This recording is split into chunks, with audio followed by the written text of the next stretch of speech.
Merci beaucoup. Je suis Taylor Reynolds, une économiste ici à l'OCDE, à Paris, et je m'intéresse à l'économie de l'information essentiellement.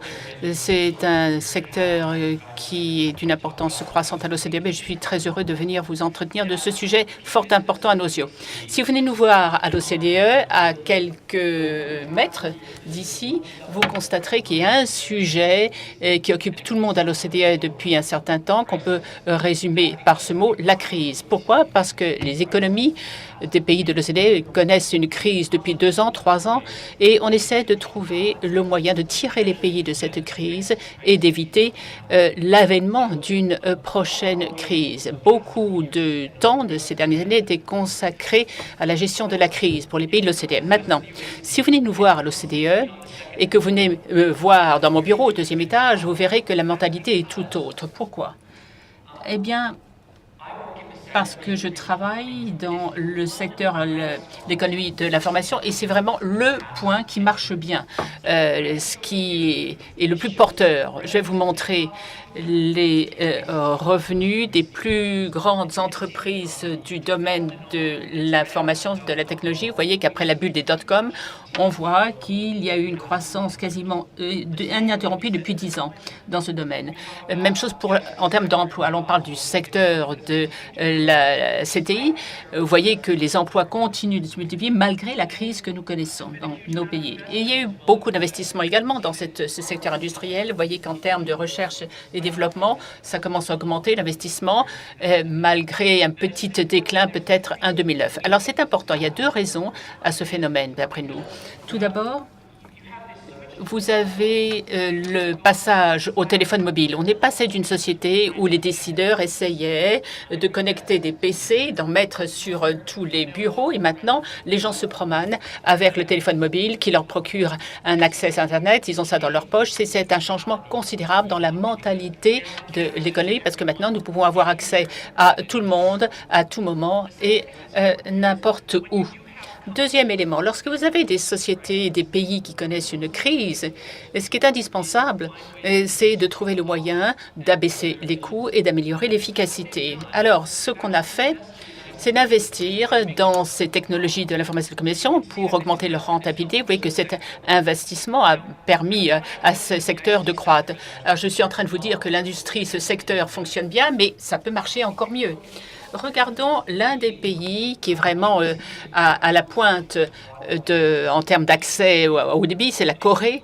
Regardez la pénétration au débit, la pénétration des PC et des ordinateurs en Corée. Vous voyez qu'on est proche de l'accès universel. Ça, c'est très important pour nous parce que ça veut dire que l'infrastructure est déjà en place et peut donc miser à fond sur l'économie du numérique. Mais soyons un peu plus précis. Quel est le pourcentage de ces groupes, de ces entreprises en Corée qui ont un site Web? Alors là, ça chute. On est à 60%. À partir de là, on va dire combien de ces entreprises-là ont fait un achat en ligne, sont allés acheter en ligne. Alors là, ça chute à 50%. Mais ce qui est absolument déconcertant comme chiffre, combien de ces entreprises coréennes ont vendu quelque chose en ligne? Vous voyez qu'à la fin 2009, le nombre n'était que de 10%.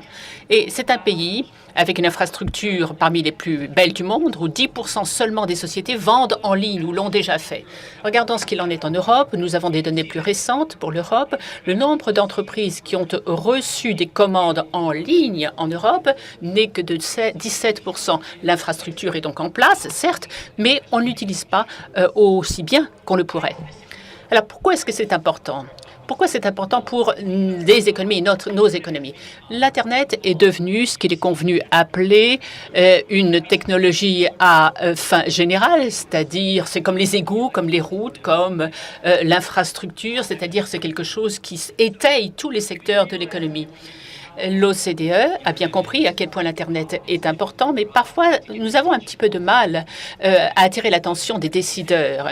Les ministères de la Communication comprennent l'importance de la chose, bien sûr, mais nous avons du mal à convaincre le ministère de l'Économie, le ministère de la Culture, le ministère de l'Environnement de l'importance d'Internet. Et la seule façon de faire passer le message, c'est de proposer aux décideurs des chiffres, aux politiques des chiffres. C'est pour ça qu'on a organisé une réunion l'année dernière à laquelle nous avons invité quelques 50 dirigeants qui vont nous parler des mesures de l'économie digitale, de l'économie de l'Internet, parce qu'on voulait vraiment avoir les meilleurs experts avec nous pour pouvoir évaluer, mesurer l'importance de ce secteur. Alors, on les a fait venir, on a mis en place une méthodologie, et puis, c'est une méthodologie qu'on a fait tourner avec des données d'excellente qualité qui nous venaient des États-Unis.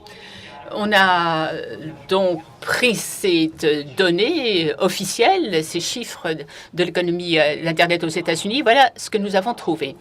On a constaté que jusqu'à 13% de la valeur ajoutée aux États-Unis pouvait être attribuée à des activités ayant recours à Internet. Alors, je vais essayer de vous faire expliquer ce que cela veut dire. Ça veut dire que la valeur créée par les entreprises américaines, 13% peut être rattaché à des activités qui ont un lien ou un autre avec Internet. Ça vous montre l'importance de ce secteur économique pour l'économie dans son ensemble. Alors, quelques chiffres. 1,9 trillion de dollars américains, c'est-à-dire en euros, ça ferait 920 milliards d'euros.